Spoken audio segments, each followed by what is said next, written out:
물고기로 죽기 와 또 이 소설가 김비 작가에 대한 이야기를 오늘 좀 해보자고 하셨는데 네. 어떤 작품입니까? 이 물고기로 죽기라는 작품. 이 작품 같은 경우는 2018년에 네. 올해의 작가상을 수상했던 정은영 작가가 연출을 하고요. 트랜스젠더 소설가로 알려져 있는 김비 작가가 희곡 작업을 한 작품입니다. 네. 그리고 공연계에서 아주 오랫동안 그 이름을 단단하게 쌓아온 고주영 PD가 기획을 맡았고요. 작품의 내용은 김비 작가가 자전적인 이야기를 바탕으로 유서를 쓴다라는 어떤 컨셉의 내용이었습니다. 그래서 이제 남성으로 식별되는 배우와 여성으로 식별되는 배우 그리고 수어 통역사가 이제 스크린으로 등장을 해서 이 세 개의 신체가 김비 작가의 유서를 다양한 방식으로 관객들에게 이제 전달하는 이런 형식의 연극이었고요. 상당히 뭐 좀 특이한 느낌이 들 것 같아요. 네, 굉장히 인상적인 작품이었습니다. 네. 국립극장 아르코에서 3월 4일에 시작해서 14일까지 공연한 작품입니다. 네, 그러면 공연은 지금 끝난 상태인가요? 네, 아유, 그렇군요. 저는 전국 순회 공연을 했으면 좋겠다 이런 생각을 하고 있는 작품인데요. 지금 방송에 나가도 어차피 볼 수는 없는 거군요. 네네. 네. 이 작품을 준비하게 된 계기가 있다고요? 네, 이게 2020년 초죠. 한 1년쯤 전에 숙대 트랜스젠더 합격자가 사이버불링 때문에 입학을 포기했던 사건 많이들 기억하실 것 같아요. 그 상황 속에서 한국 사회 트랜스 혐오를 이렇게 보면서 정은영 작가와 고주영 PD가 처음 작업을 구상을 하기 시작했고요. 네. 그러면서 이제 어떻게 이야기를 하면 좋을까 고민을 하다가 김비 작가를 찾아가게 되는 거죠. 그래서 이제 김비 작가에게 함께 작품을 하자고 제안을 하고 김비 작가 그 제안을 수락하면서 프로젝트가 시작되었다고 합니다. 네. 그 이후로 1년 동안 준비를 해서 무대에 올린 건데요. 근데 이 작품이 개막하기 전 한 달 정도 기간 동안에 3명의 커밍아웃한 트랜스젠더가 이제 사망을 하는 사건이 있었죠. 맞아요. 예, 극작가 이은용님, 음악교사이자 정치인이었던 김기홍님, 그리고 군인이었던 변희수님 맞습니다. 이렇게 이제 세 분이 돌아가셨고요. 그래서 아마도 연극을 준비하면서 굉장히 마음은 착잡하셨겠어요. 제작진이 많이 힘드셨을 것 같다라는 생각을 좀 했는데요. 네. 하지만 세 분의 죽음으로 많이 아프고 힘들었던 퀴어 당사자들 그리고 그들과 함께하는 퀴어 엘라의 관객들이 연극을 통해서 굉장히 많이 위로를 받았다라고 하고 사실 저도 연극을 보러 가서 많은 위안이 되었습니다. 네. 작품 내용이 앞서 유서다. 네. 그렇게 잠깐 힌트를 주셔서 어떻게 그것이 또 관객을 위로했을까? 여러 가지 궁금해져요. 네, 네. 이게 우리가 지금 살고 있는 사회가 워낙에 트랜스 배제적이고 차별적인 사회일 뿐만 아니라 실제로 트랜스젠더 당사자들에 대한 혐오 범죄가 있는 사회이다 보니까요. 네.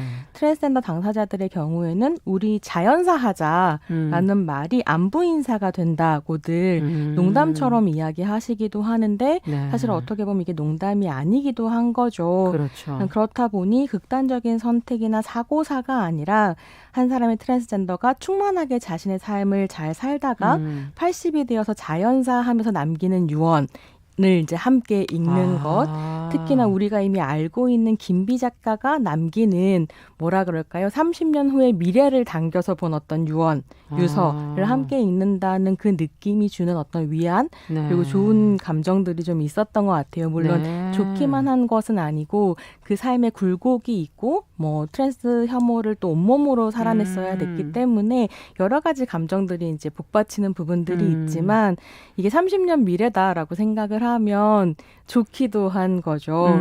좀 변화돼야죠. 네, 그렇죠. 많이 달라져야 된다라고 생각하고 사실 이제 가장 저한테도 가장 인상적이었고 많은 관객들이 언급하는 장면은 뭐냐면 이 김비 작가가 성별 적합 수술 보통 이제 성전환 수술이라고 그렇죠. 하는데 성별 적합 수술을 받은 후에 운전면허를 따고 전국을 이렇게 여행을 했었던 에피소드가 나와요. 그래서 이제 그 자기 차를 또 사가지고 운전을 하고 다니기 시작하는데 그때 찾아갔었던 곳이 뭐 유명한 관광지라거나 풍경이 아름다운 곳 이런 게 아니라 전국의 버스 터미널들인 거죠. 그래서 왜죠? 그래, 이게 왜 거기에 갔냐면 그 버스터미널이라고 하는 건 하루에 수백 명의 사람들, 다양한 사람들이 왔다 갔다 하는 당연하죠. 곳이고 특별히 자신에게 주목을 한다거나 내가 이상한 사람, 이방인이 되는 곳이 아니기 때문인 맞아요. 거죠. 다 이방인이잖아요. 모두가 여기. 이방인이고. 예. 그래서 그 여행을 하며 찍었던 사진들이 있는데 굉장히 일상적인 모습을 담은 사진들이에요. 버스터미널에. 이게 정은영 작가가 워낙에 비디오 아트를 했던 사람이라 이렇게 뒤에 스크린을 굉장히 활용을 잘하는데 그 스크린 뒤로 그 사진이 막 흐르면서 동시에 이제 막 가슴을 어떻게 설레게 하기도 하고 착잡하게 만들기도 하는 복잡한 음악이 함께 흐르고 김미 작가의 나레이션, 김미 작가가 쓴 나레이션이 이렇게 흐르면서 굉장히 많은 이제 복잡한 감정을 느끼게 하는 거죠. 그렇군요. 그래서 한 인터뷰에서 그 장면에 대해서 김비 작가가 이렇게 얘기하는데요.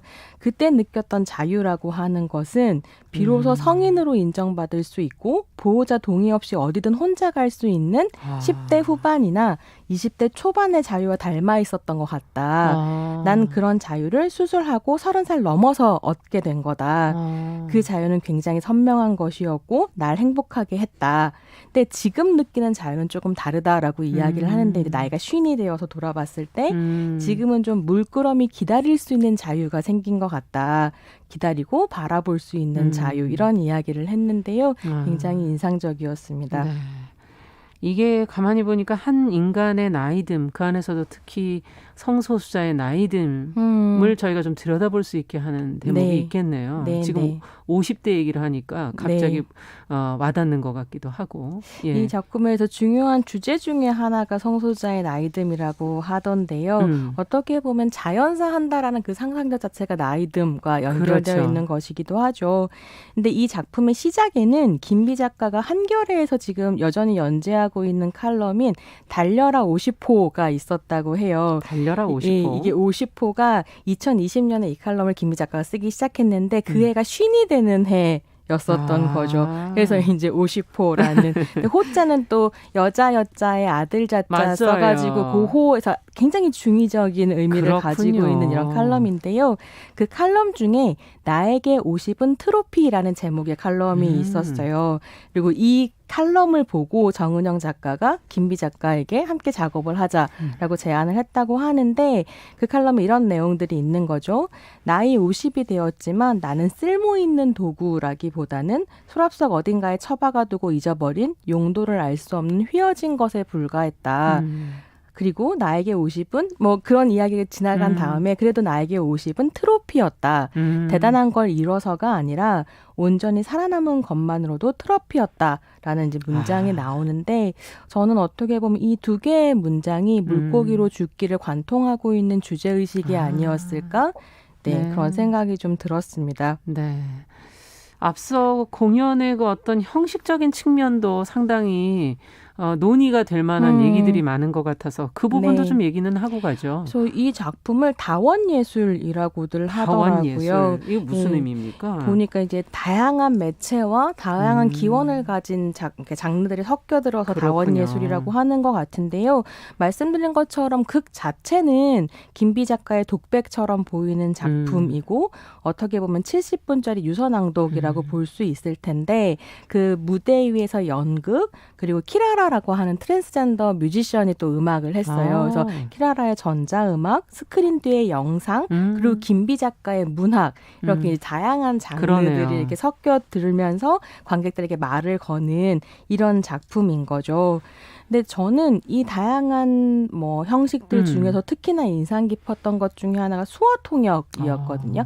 위에 이제 당연히 자막은 제공이 되고 있고 그리고 수어 통역이 등장을 하게 되는데 수어 통역은 그러니까 수어 통역하시는 분이 직접 무대에 올라오는 게 아니라 뒤에 스크린으로 거대한 모아이상처럼 이렇게 등장을 해서 굉장히 이색적이겠어요. 네, 이제 그러니까 그게 딱 시작하고 대사가 나오자마자 바로 이렇게 인간의 몸 사이즈보다 훨씬 큰 수어 통역자가 나와서 이제 수어로 또 이야기를 하는 거죠. 근데 이 수어 통역 하시는 분이 한국 농인 LGBT라는 단체의 김보석 수어 통역자님이세요. 여러 번 이제 수어 통역 하시는 걸 봤는데 굉장히 드라마틱하고 아름답게 수어를 퍼포밍 하시는 거죠. 이제 그런 장면이 나오는 것이 인상적이었습니다. 그러네요. 네.